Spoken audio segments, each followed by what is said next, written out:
Shalom saudara, sebelum kita mulai firman Tuhan hari ini saya ingin sekali lagi memperkenalkan diri. Nama saya adalah Pendeta Helmi Kurniawan. Saya melayani di GKIM Kaimtong Bandung di Pasir Kaliki. Saya menyampaikan salam yang paling hangat dari jemaat Kaimtong Bandung kepada saudara-saudara semua di tempat ini. Ialah momen mimbar sinode ini menjadi satu momen di mana gereja Tuhan ini menyadari bahwa kita itu tidak sendirian, bahwa kita berada dalam satu lingkup sinode yang sama. Bahkan kita berada dalam satu cakupan yang sama, yaitu adalah gereja Tuhan yang am. Saudara, selain daripada itu saya juga sebagai bagian daripada Badan Pekerja Sinode GKIM, saya menghimbau agar kita semua terus mendoakan kondisi bangsa kita yang sedang bergolak saat ini. Kita doakan agar momen-momen ini tidak semakin memburuk, tetapi Tuhan menolong pemerintah, mereka boleh dapat mengambil tindakan yang tepat, sehingga negara kita ini boleh dapat kembali aman, bahkan sejahtera. Kita berdoa agar Tuhan yang adalah pemegang kendali atas semuanya, betul-betul menyatakan rencananya yang indah dan menolong bangsa kita. Saudara, kita akan sama-sama membuka Alkitab kita akan melihat dari satu bagian firman Tuhan dari Efesus pasal yang keempat. Ayatnya yang pertama sampai dengan yang keenam. Saya akan bacakan buat kita semua ya. Sebab itu, aku menasihatkan kamu, aku orang yang dipenjarakan karena Tuhan, supaya hidupmu sebagai orang-orang yang telah dipanggil berpadanan dengan panggilan itu. Hendaklah kamu selalu rendah hati, lemah lembut, dan sabar. Tunjukkanlah kasihmu dalam hal saling membantu, dan berusahalah memelihara kesatuan roh oleh ikatan damai sejahtera. Satu tubuh dan satu roh. Sebagaimana kamu telah dipanggil kepada satu pengharapan yang terkandung dalam panggilanmu. Satu Tuhan, satu iman, satu baptisan, satu Allah dan Bapa dari semua, Allah yang di atas semua dan oleh semua dan di dalam semua. Demikian pembacaan firman Tuhan. Saudaraku yang dikasihi Tuhan, di dalam dunia modern saat ini kita itu sudah terbiasa yang namanya makan makanan cepat saji. Ya, namanya fast food ya. Ya, saudara, kalau kita tahu bahwa makanan cepat saji itu memang didesain, dikemas dengan cepat sehingga kita yang mau beli itu bisa mendapatkan makanan itu dengan cepat. Bahkan ada teknik drive-thru yang mana kita nggak usah keluar mobil pun kita sudah bisa membeli makanan itu dengan cepat. Tadi hanya muterin bangunan, kemudian keluar, udah terima makanannya, dan kita bisa makan dengan cepat, saudara. Saudara, namun demikian ternyata ada beberapa penelitian yang lebih terkini tentang survei tentang makanan cepat saji atau fast food ini, saudara. Ternyata dari berbagai macam survei yang dilakukan itu ada satu kecenderungan yang mengarah ternyata makanan fast food ini tuh tidak terlalu fast gitu ya. Jadi saya tuliskan di sini, why are fast food restaurants so slow now? Kenapa mereka itu menjadi lebih melambat? Saudaraku yang dikasih Tuhan, survei ini membuat banyak orang menyadari dan mereka itu mulai bertanya-tanya. Bukankah fast food itu didesain, dikemas, franchise-kan. Untuk apa? Untuk membuat agar setiap orang itu bisa makan dengan, maksud saya bisa mendapatkan makanan dengan cepat. Tetapi kenapa survei ini menunjukkan bahwa makin lama cenderungnya makin melambat. Saudara, bukankah kenyataan ini menjadi satu hal yang negatif atau kontraproduktif dari panggilan daripada fast food itu sendiri? Saudara, banyak orang mulai kecewa, saudara.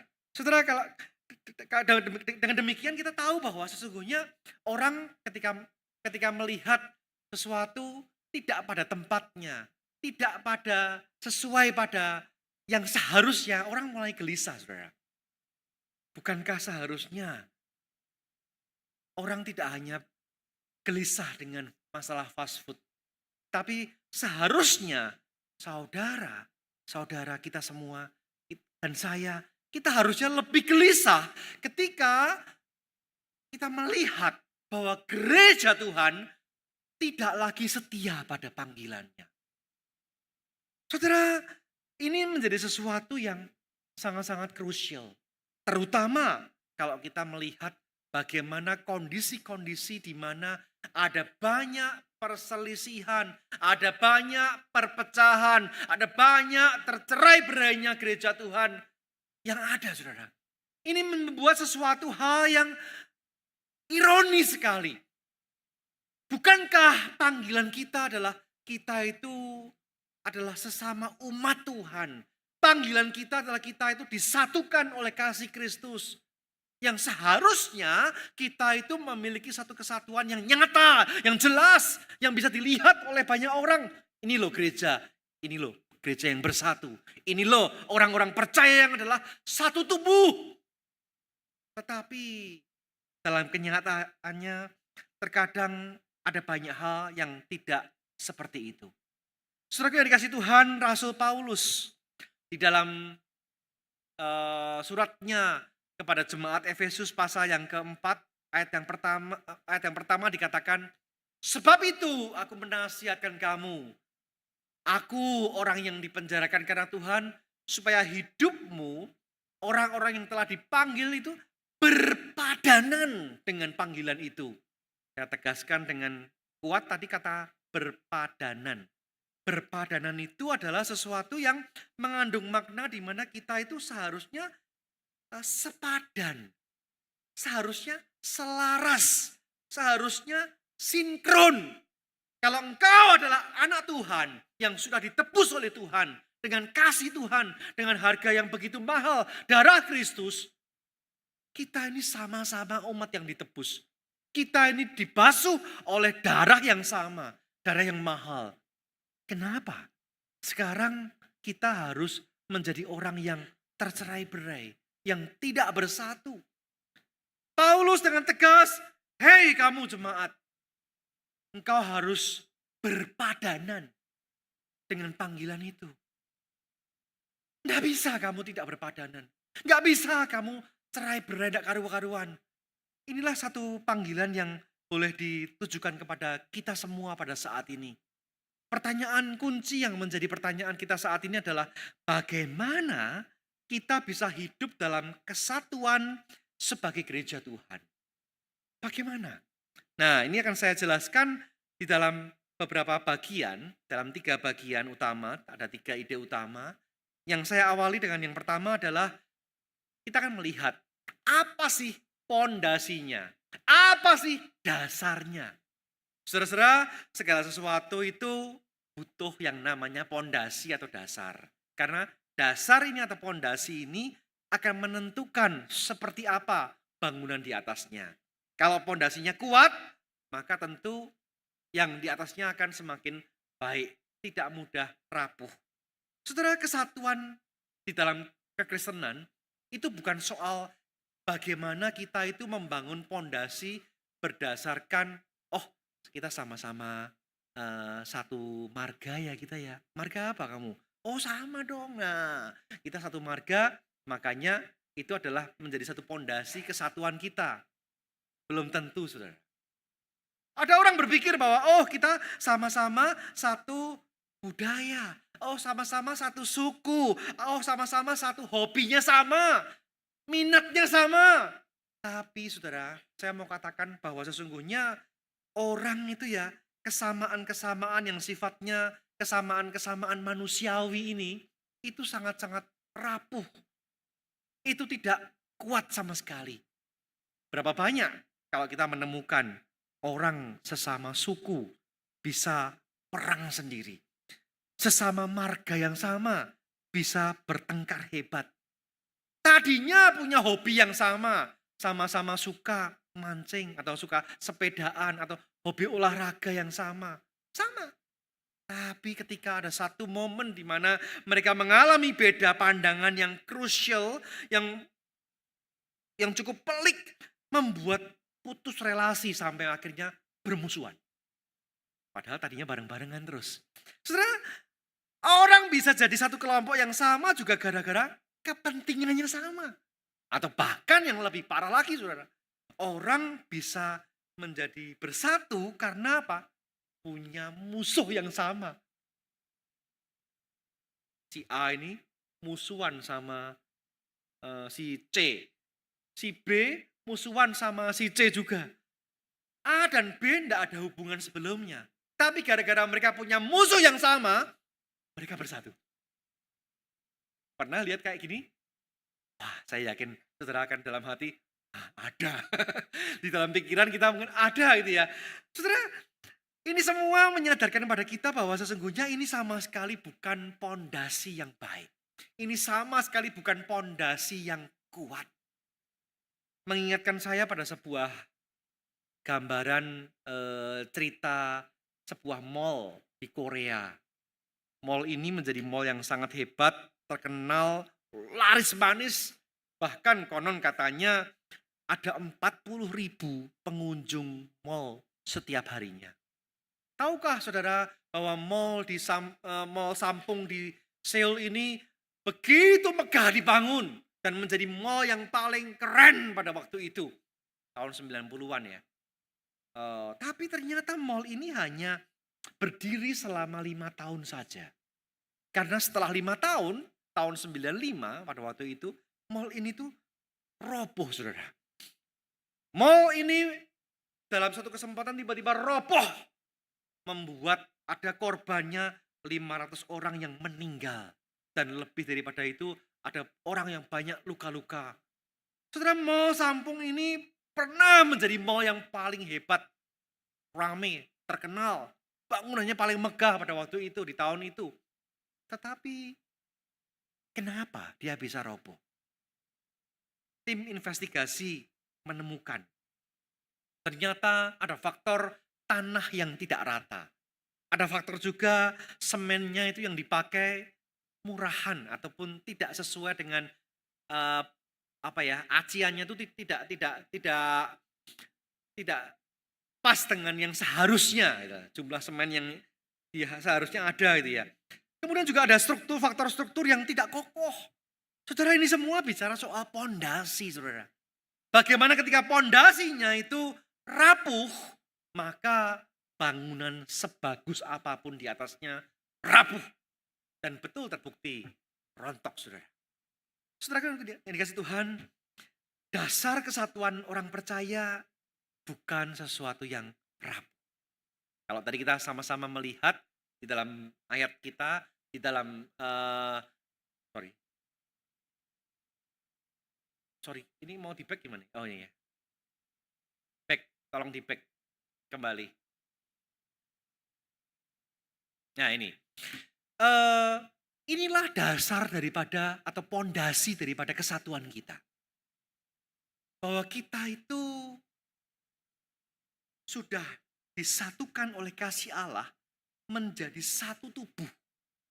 Kita itu menjadi bagian dari satu tubuh Kristus. Bukan hanya itu.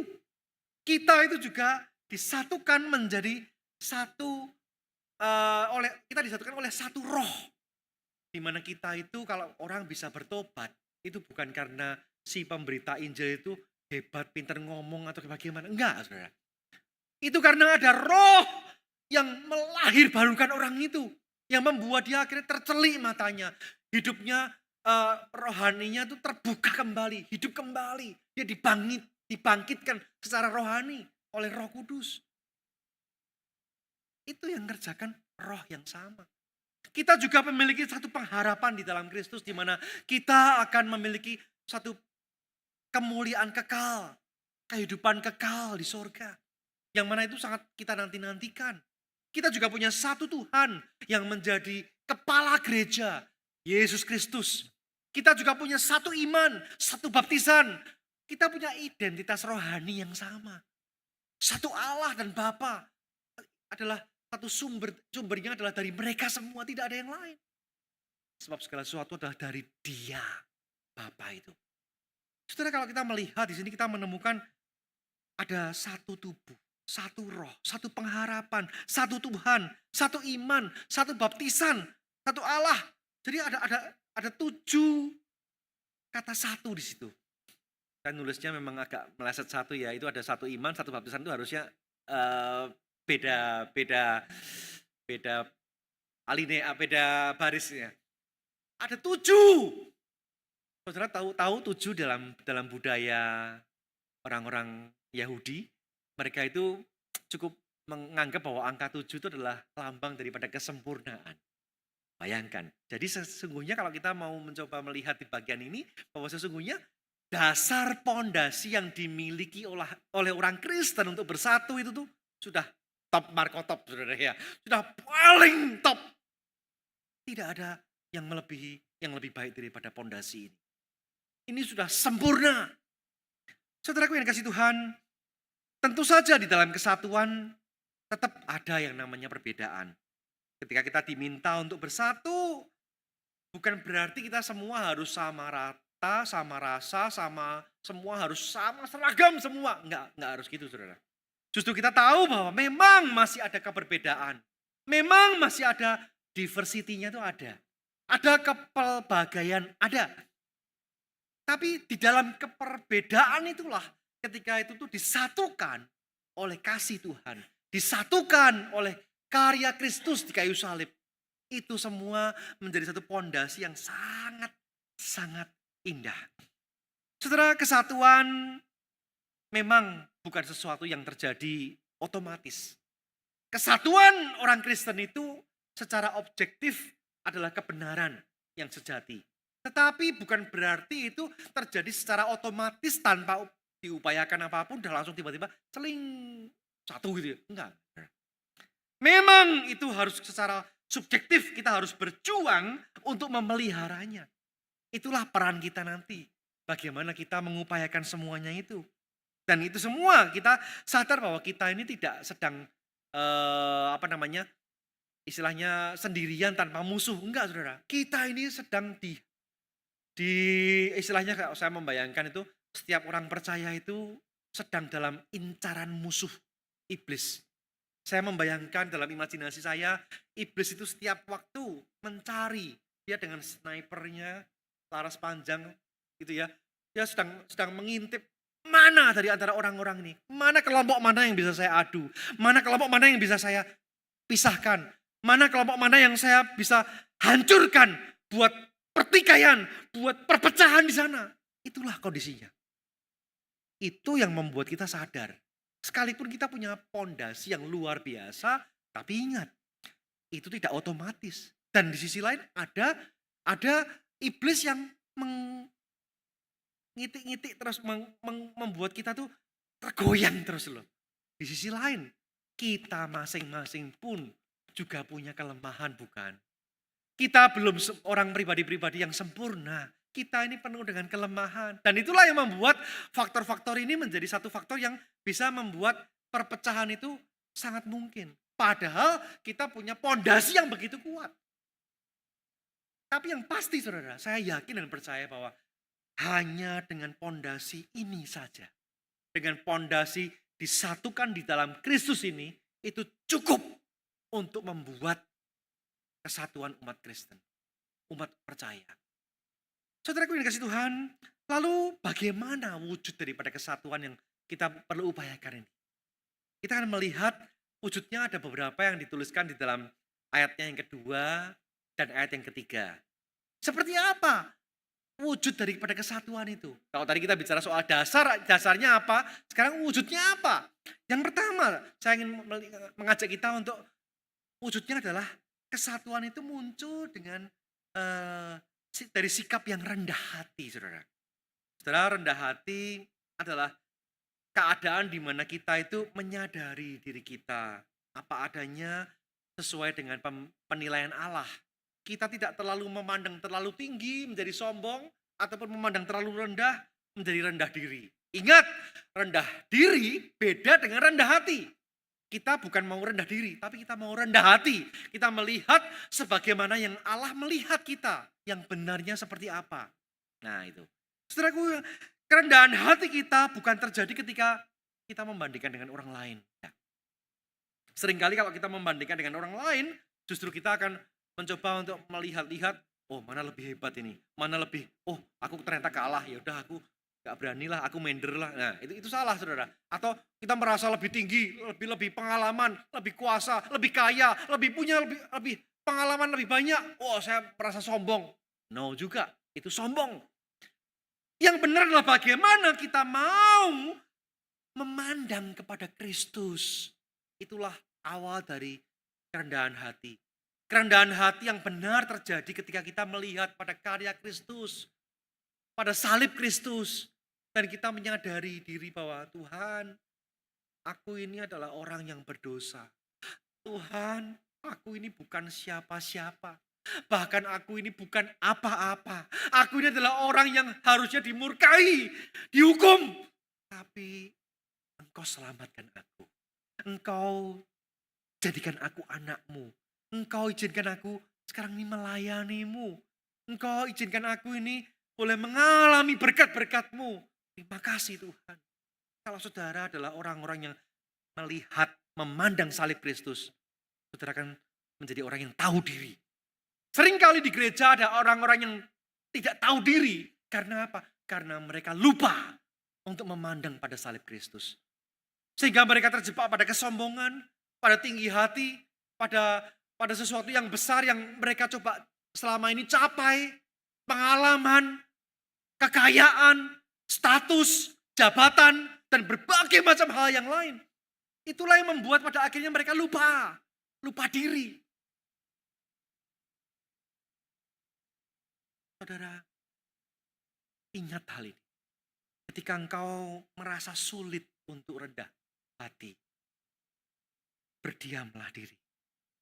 Pandanglah salib Kristus. Lihat betapa luar biasa anugerahnya atas diri kita. Dan kita menyadari pada saat yang sama, betapa tidak ada apa-apanya kita tanpa anugerah itu. Itu akan membuat saudara menjadi orang yang lebih rendah hati. Saudara yang dikasih Tuhan, kita tidak bisa memandang rendah orang lain. Kita tidak bisa merasa diri paling hebat. Tidak bisa. Dalam setiap dinamika dalam pelayanan, di dalam kita berusaha bekerja, di dalam kita melakukan banyak hal. Kadang-kadang memang ada yang namanya perbedaan.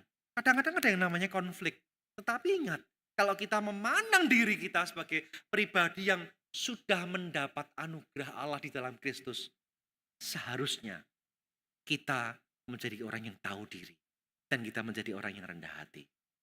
Yang kedua, saya mengajak kita untuk melihat ada sikap lemah lembut.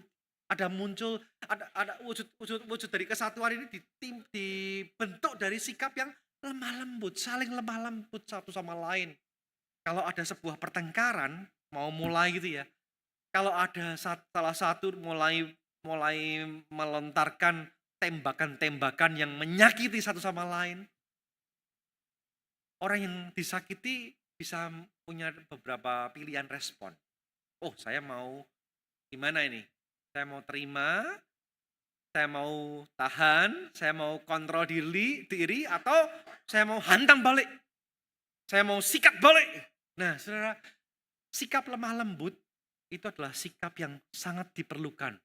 Ketika dalam sebuah perbedaan pendapat, perselisihan, kelemah lembutan ini menjadi satu hal yang sangat diperlukan.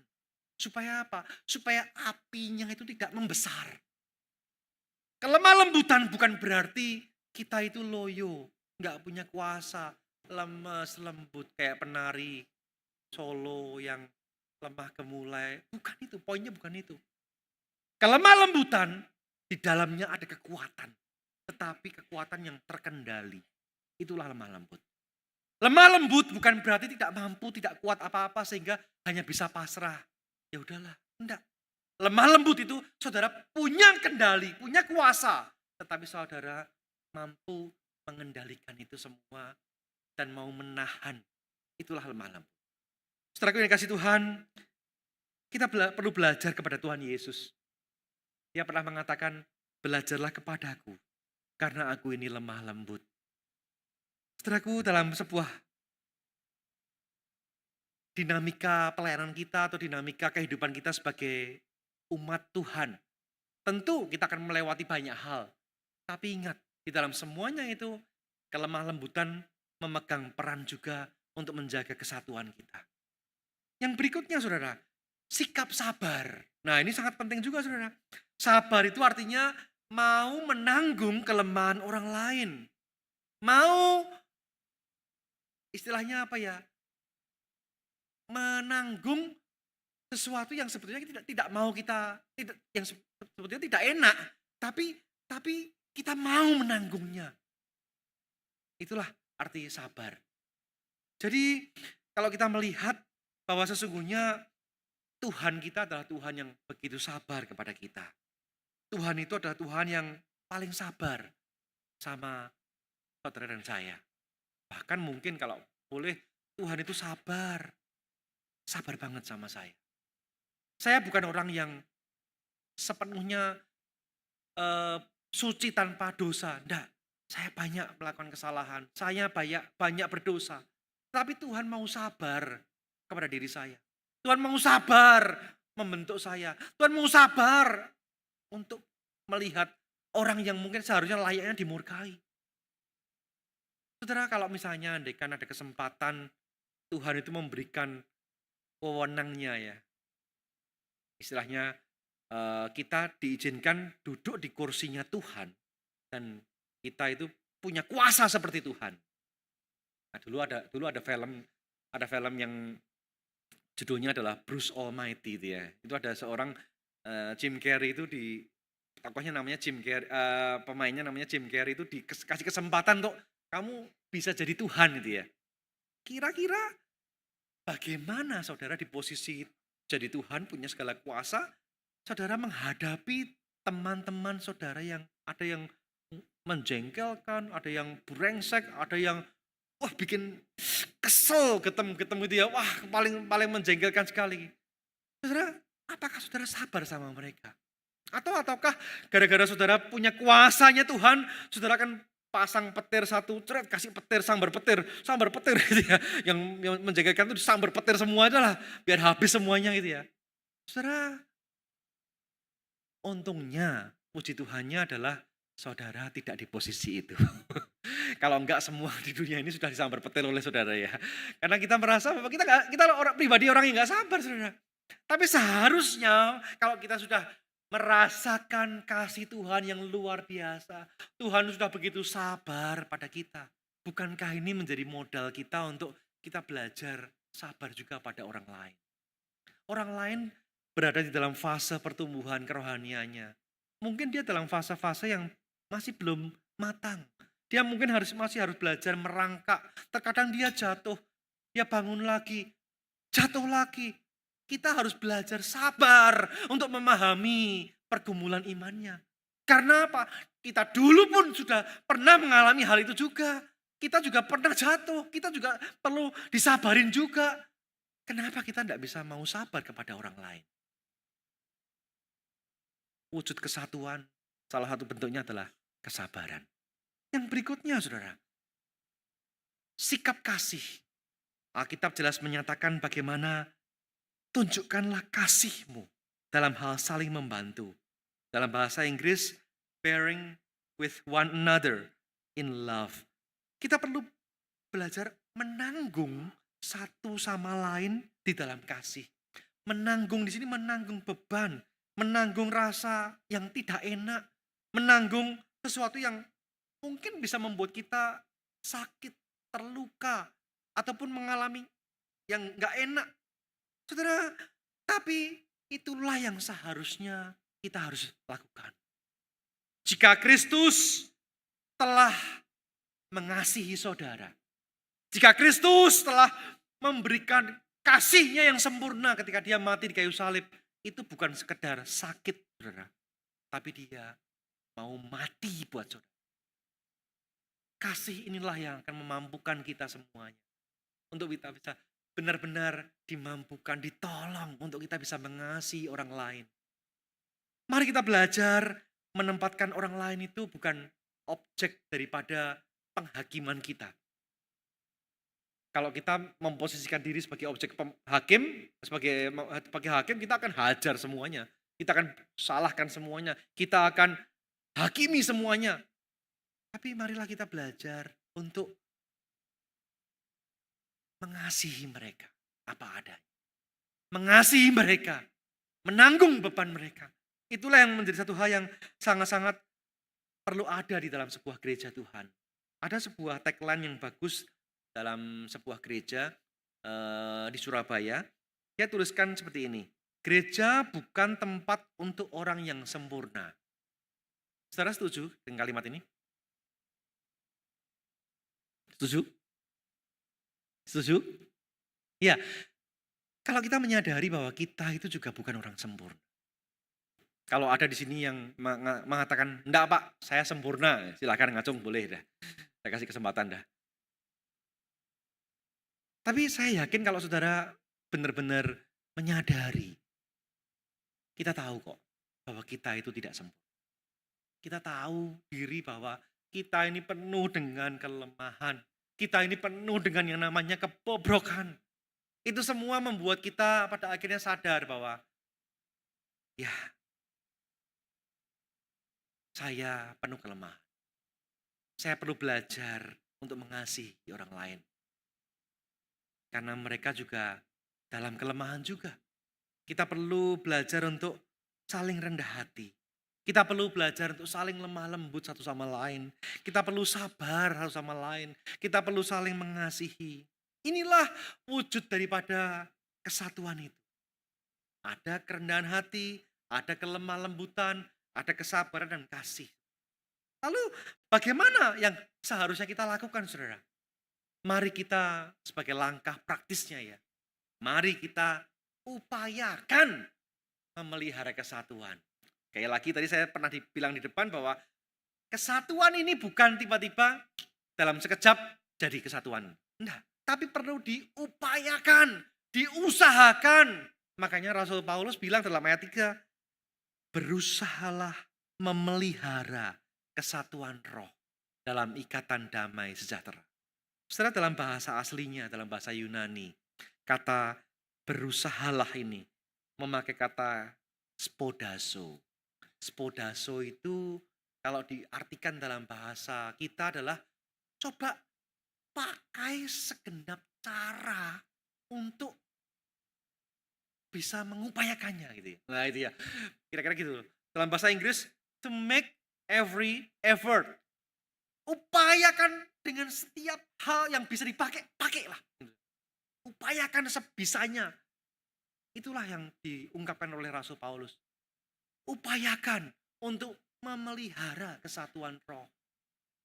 Saudara sudah punya dasar pondasi yang terbaik. Yang sempurna, yang 7 tadi. Saudara tahu bentuk-bentuknya bagaimana kesatuan itu dibangun. Dalam tadi 4 hal yang saya menjelaskan wujud kesatuan tadi. Lalu sekarang poinnya adalah, oke, do it. Just do it.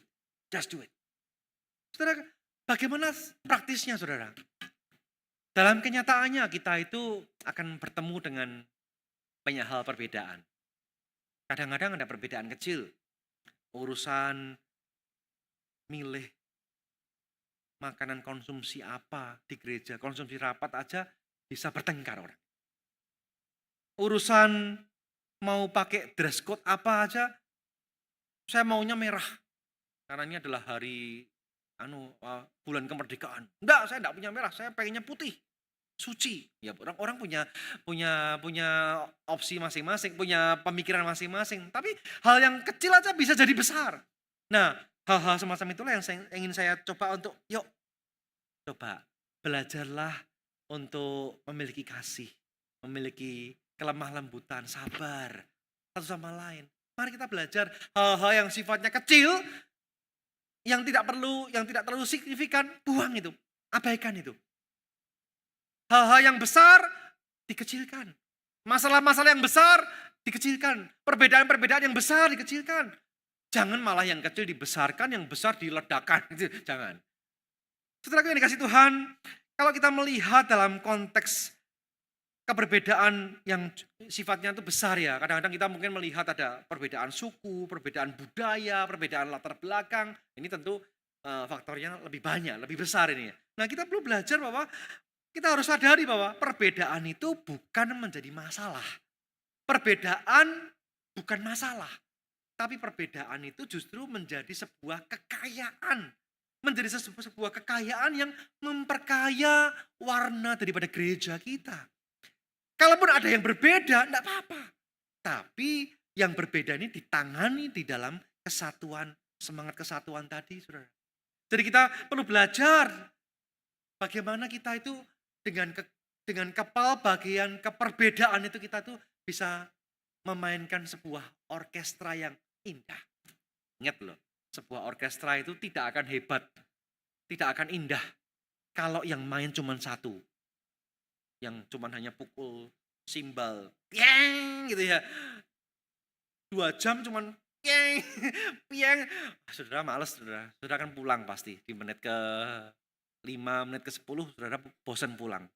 Tapi suara ini pada saat yang tepat, suara drum, suara timpani, suara violin, suara piano, suara bass, suara trompet, suara berbagai macam keperbedaan tadi itu, ketika diorkestrasi dengan sangat baik, maka itu menjadi suatu hal yang sangat indah.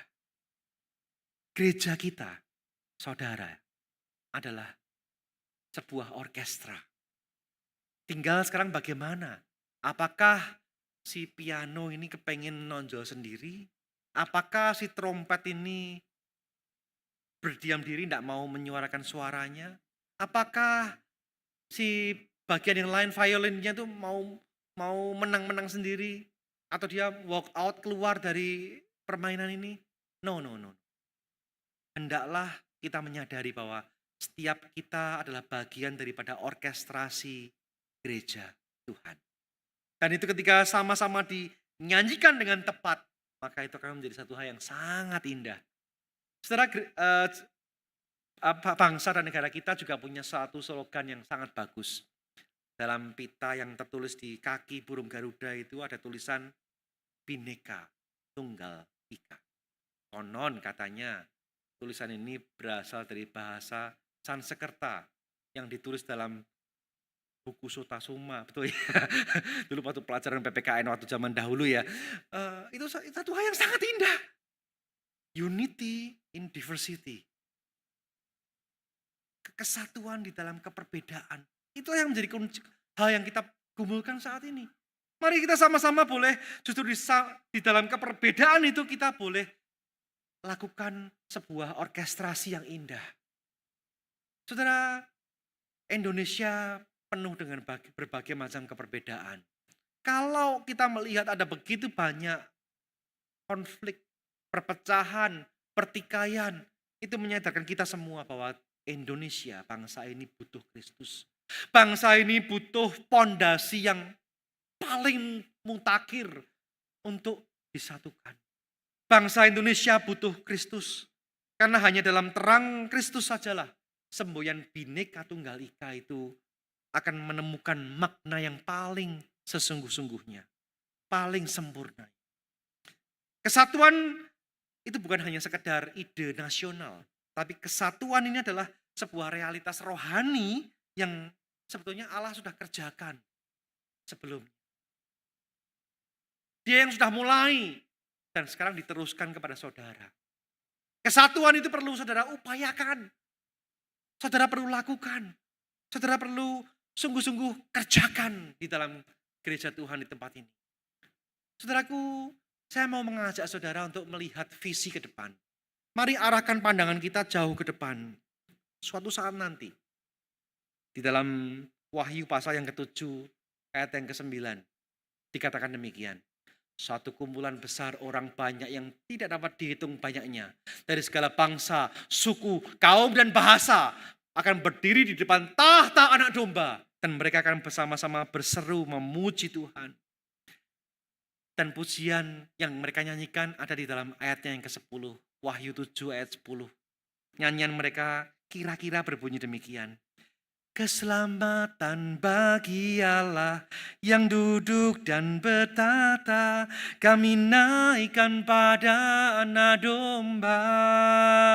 Pujian dan kekuatan, hormat dan kekuasaan, kemuliaan bagi Dia selamanya. Wah, sangat indah sekali. Ada orang Tionghoa yang menyanyi. Ada orang Batak yang menyanyi. Ada orang Sunda yang menyanyi. Ada orang Papua yang menyanyi. Ada orang NTT yang menyanyi. Ada orang-orang dari segala bangsa di muka bumi ini. Semuanya berdiri di depan tahta anak domba. Mereka memuji Allah. Mereka meninggikan Allah. Pertanyaannya sekarang adalah, kalau nanti di surga kita adalah, kita semua akan bersatu memuji Allah. Mengapa kita sekarang di dunia ini tidak belajar memulai untuk bersatu saat ini? Saudaraku, pertanyaan ini menjadi satu pertanyaan yang harusnya kita akan pikirkan. Kita akan renungkan baik-baik. Karena pertanyaan ini seharusnya menjadi pertanyaan yang sifatnya itu bukan hanya reflektif, tapi pertanyaan ini harus membawa pada sesuatu yang sifatnya transformatif. Bagaimana seharusnya kebenaran firman Tuhan yang saudara dengar hari ini bukan hanya sekedar, oke, khotbahnya, ya saya tahu dah, oke, saya tahu. Dasarnya, pondasinya Kristus, karya Kristus, aku tahu, ada 7 kata satu tadi, tahu. Kemudian kita harus punya wujud kesatuan, ada kelembutan, ada rendah hati, sabar, kasih, tahu. Kalau saudara hanya berhenti hanya tahu, itu tidak akan mengubah apa-apa. Hidup saudara akan kembali sama, dan tidak ada perubahan apa-apa. Tapi saya mau firman Tuhan hari ini berbicara kepada saudara secara pribadi. Firman Tuhan ini harus transformatif dalam hidupmu. Kalau ada dari antara saudara yang saat ini sedang dalam kondisi perselisihan, mungkin itu dengan pasangan, mungkin itu dengan orang-orang keluarga terdekat saudara, mungkin itu adalah dengan rekan pelayanan saudara, atau mungkin dengan pendeta, penginjil, rekan pelayanan, majelis, ataupun siapapun dalam lingkup saudara yang saudara masih ada ganjelan, sakit hati. Saudara, firman Tuhan ini mendorong saudara untuk bereskan hal itu.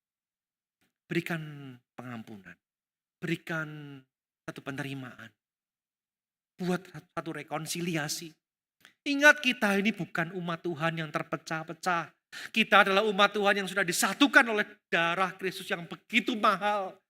Jangan sia-siakan darah yang mahal itu untuk egosentris saudara. Untuk keakuan saudara, untuk gengsi saudara. No. Mari kita belajar merendahkan diri di hadapan Tuhan. Mari kita belajar untuk menekan keakuan kita. Dan sungguh-sungguh menundukkan kita di bawah salib Kristus Tuhan. Biarlah kebenaran firman Tuhan pada pagi hari ini boleh menolong kita semuanya. Untuk kita boleh sungguh-sungguh dibawa pada satu kesatuan jemaat Tuhan yang indah. Saya rindu melihat bagaimana jemaat Hosana. Yang saya lihat ada berbagai macam banyak latar belakang. Ada berbagai varian orang-orang yang berbagai macam, banyak hal. Itu semua disatukan oleh kasih Allah. Disatukan oleh kebenaran Allah. Dan itu semua menjadi satu hal yang sangat indah.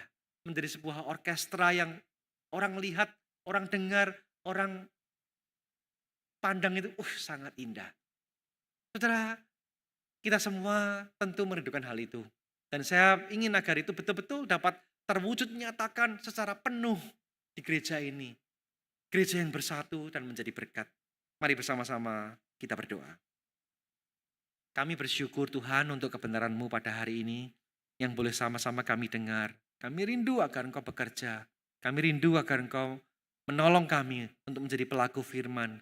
Ampuni kami untuk segala ego, untuk segala kesombongan kami, untuk segala ketidakpedulian kami, untuk segala kekasaran kami, sehingga kami tidak mau mewujudkan kesatuan di dalam kondisi konteks keperbedaan yang seringkali terjadi Tuhan. Ampuni kami Tuhan. Tapi lewat kebenaran hari ini kami ingin Tuhan agar Engkau bekerja. Engkau lembutkan hati kami. Engkau bekerja dalam hati kami untuk kami boleh mewujudkan kesatuan itu Tuhan. Terima kasih Tuhan. Dalam nama Tuhan Yesus kami berdoa bersyukur. Amin.